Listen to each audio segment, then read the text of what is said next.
Welcome back to the show, guys. Today we have 3 things to talk about. We've got Evan Luthra. You've never done a paper. You've never researched blockchain. I have an honorary PhD in blockchain. I don't claim I'm an expert in blockchain. I claim I'm an honorary PhD in blockchain. I wish we could rewind this 15 seconds ago when you said you are an expert in blockchain.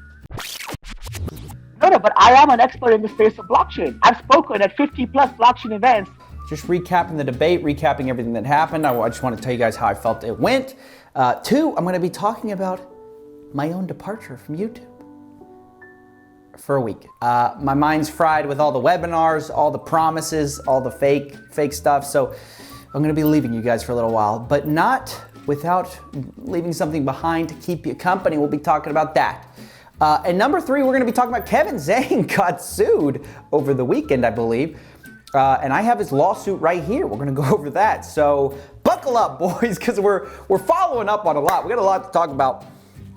Obviously, most of it's, following up on cases that we've been building for a while. So go ahead and if you want to go back through our catalog and watch those videos first, we have videos on Evan Luthra, we have videos on Zhang. If you want to familiarize yourself with what's been going on, because I won't be rehashing too much in this thing. But anyways, the first thing I want to talk about today is the live stream, which just went amazingly. The support was amazing. The chat's hilarious. It's so entertaining. I just love that community aspect we get to build together. I don't know, personally, I feel like I'm getting better at making them back up their claims, and when they don't back up their claims, calling them out on it and spending a little bit of time saying, hey, you said this, actually you're also saying this. In the case of the Steve Jobs things, he told me on the phone the day before that he had never said he had been mentored by Steve Jobs. I never said Steve Jobs was a mentor, by the way. And then the day of, he tells me, yes, in fact, he was mentored by Steve Jobs. Well, first, was he your mentor or not? Let's just answer that question with a yes or no. I think I would like to say yes. Oh, he was. And then tries to loophole his way out of it. Right, I learn a lot. I learn a lot from a lot of people I've never talked to, but I've seen their videos. I've learned from them.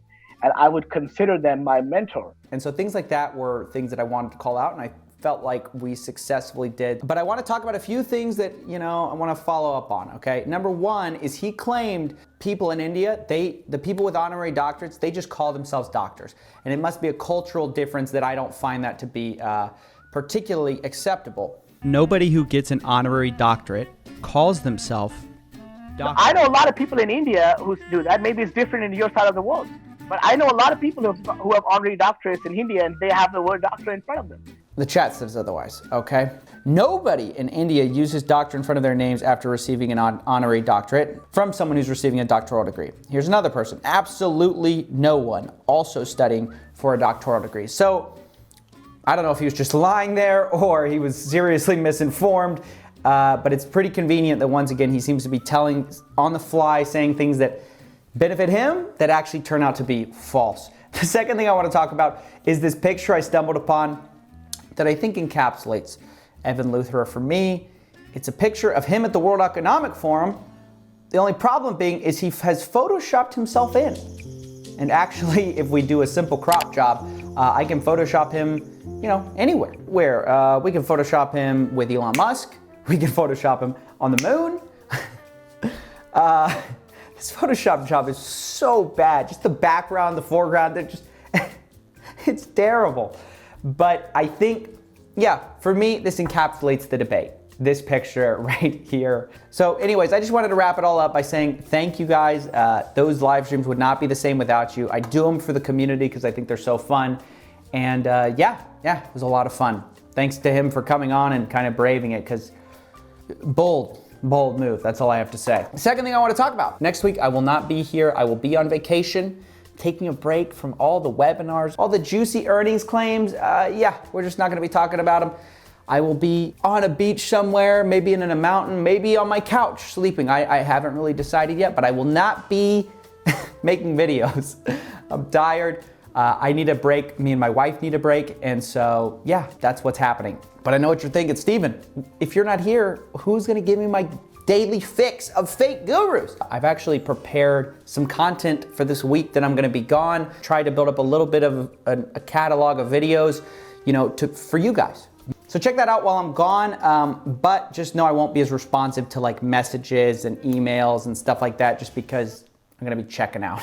And finally, the third thing I want to talk about, the part you guys have probably all been waiting for, this lawsuit that Kevin Zhang just got hit with.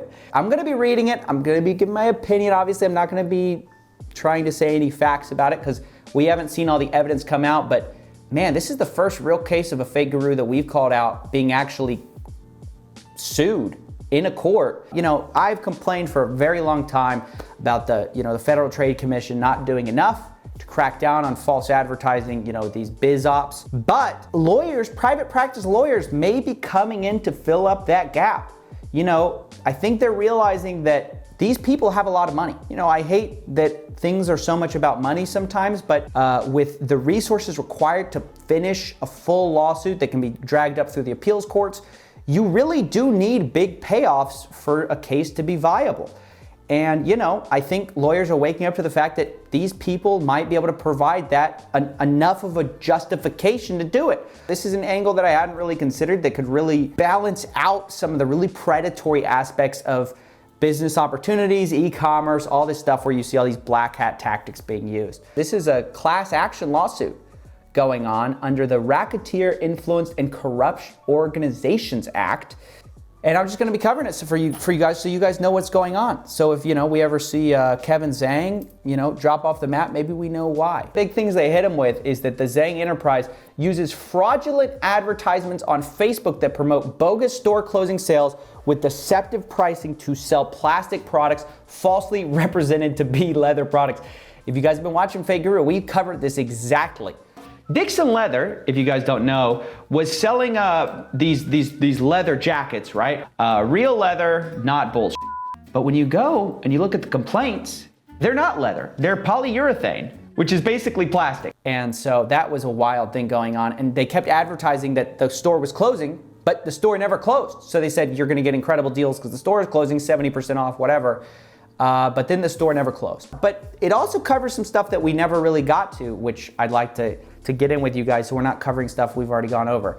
The Valor drone fraud scheme is something that I hadn't heard of with Kevin Zhang. Check this out. Zhang falsely represented to the public that Valor Drones was an American manufacturer of drones. In a press release, he said that the impetus to start Valor Drones came from the glaring lack of US companies involved in drones. A co-founder of the company explained, when we noticed a giant Chinese companies were the only ones selling drones and had essentially cornered the market and able to charge whatever they wanted, we knew we had to start an American drone company.